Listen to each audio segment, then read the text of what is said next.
I suppose you could call it the realm of my consciousness. I'm someone who no longer exists in the real world, after all, as you well know. It's nothing. I still have enough strength to play the part of a good host. I've always hoped that I'd get the chance to talk to you like this, and now, the time has finally arrived.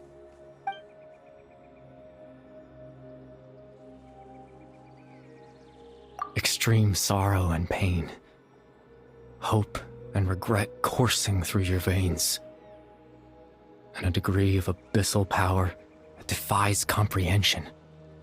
Father told me that once I possessed all those elements, I would become the loom of fate, but despite his intentions for me, I never truly became the loom of fate. I was merely used as a means for its construction. In truth, I died the moment I set everything in motion.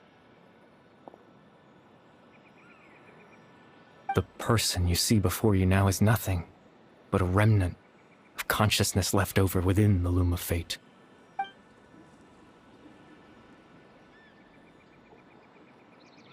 As for your question, the loom of fate is a device capable of weaving ley lines. In its primitive form, it can only be used to create and implant memories. But as more of it is completed, its power becomes stronger and stronger, until finally, it has the power to weave real ley lines of its own. Once fully completed, the moment it gains the power to weave ley lines, it loses the lower level ability to influence memories. But it also becomes a tool that can change the entire world. Yes, I have the ability to control the loom in its semi-completed form. I suppose you can think of it as a form of compensation. After all, its existence cost me my life.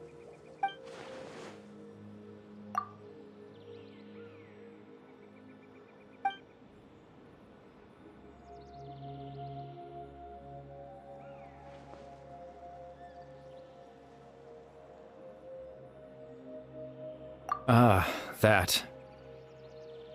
I was wrong to implant those memories. I'm sorry I caused so much trouble. Not only for everyone in the village, but for you as well. I just wanted them to feel like I once existed in this world. As if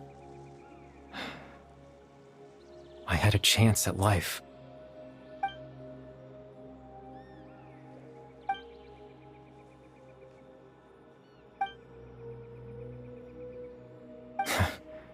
I know what you must be thinking.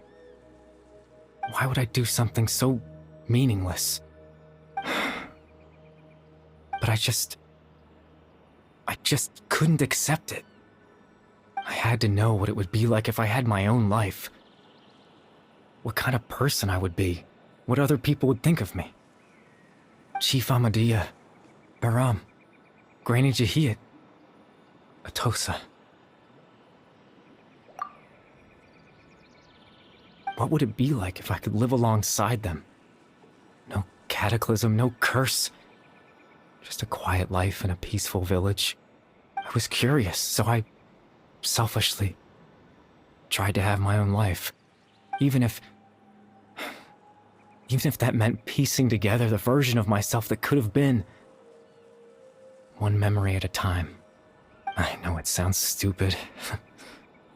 After all, my life ended a long time ago. Any chance at living was stripped away from me when I was 8 years old. My consciousness left to mature in an illusory world of nothingness. Even the form you see before you was nothing but an invention based on my father's appearance. An imagined version of what I would look like if I had the chance to grow up.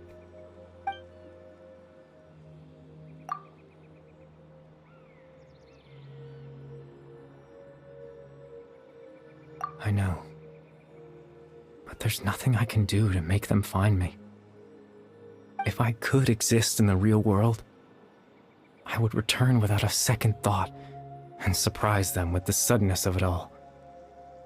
But, well, that's not possible for me.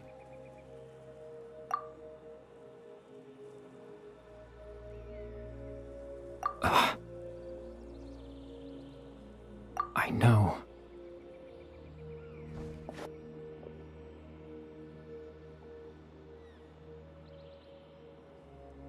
Captain Dainsleif. Twilight's sword, you mean? No need to meet up with him. Things should already be settled on his end. Exactly. As someone who could only exist in people's memories, the fact that I'm able to talk to you in my consciousness like this can only mean one thing. The loom of fate has already been completed.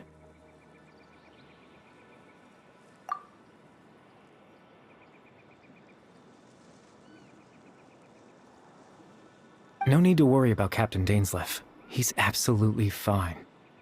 The only reason he lost the eye was because I happened to guess exactly what he was planning. Captain Dainsleif has had the eye inside his body this whole time, hasn't he? His plan was to lure the Abyss Order to a false location, capitalizing on their pursuit of the eye in order to have the chance to confront the prince. He would then hand the eye to you and tell you to take it away from that location. That way, Captain Dainsleif could accomplish his own goal and ensure the safety of the eye all at once. A very thorough... That's right, because in his mind, he had given it to you already.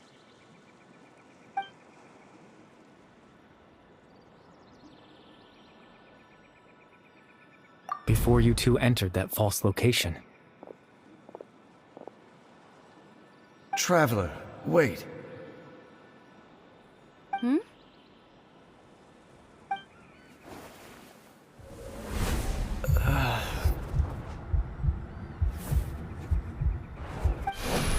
We've no time to lose. Let's head inside.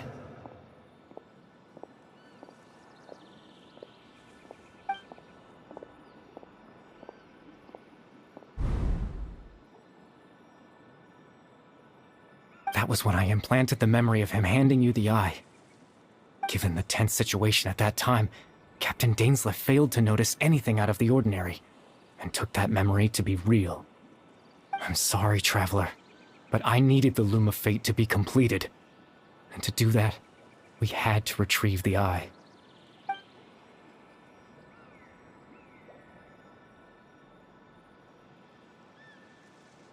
I promise I'm not trying to conceal anything from you, but I truly have no idea what the Prince is planning. Teyvat's ley line system is deeply entrenched in the planet. Creating new ley lines can neither replace nor extend the ones that already exist. In the face of everything they could be planning, I fear I'm too insignificant to even get a glimpse of the bigger picture. In any case, I had my own use for the Loom of Fate, and my goal, at least, has been achieved. You remember my father, don't you? Clotar Alberic. I believe you saw him in your sibling's memory.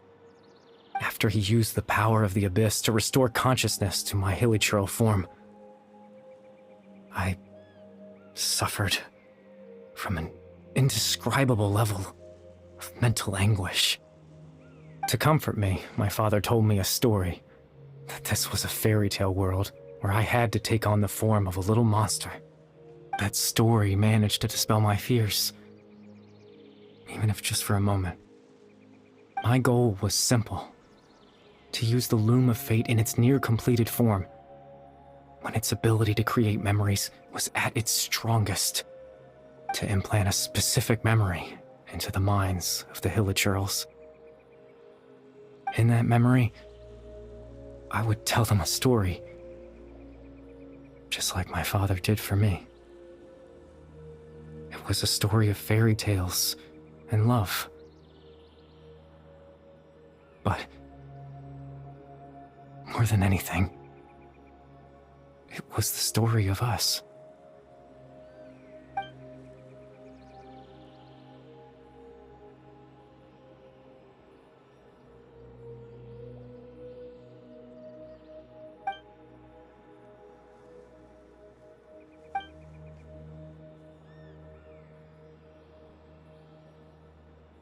can't change the world.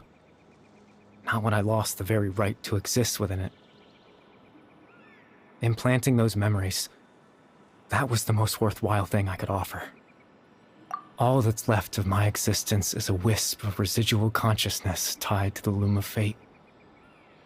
In truth, that trace of my consciousness should have dissipated long ago. My goal was the one thing that allowed me to hold on all this time. But now, the bedtime story is finished. And it's finally time to rest.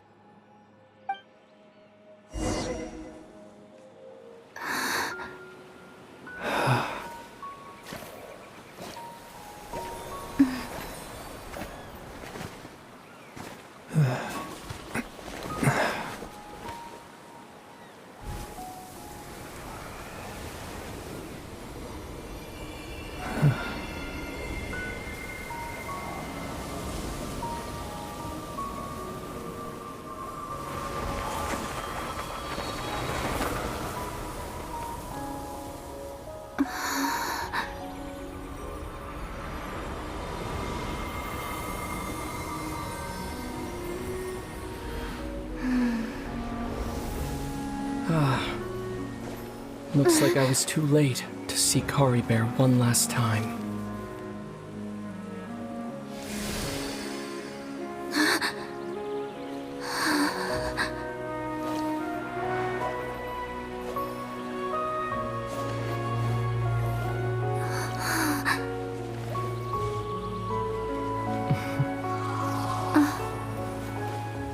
Caribert's consciousness is gone, and this space will soon disappear along with it.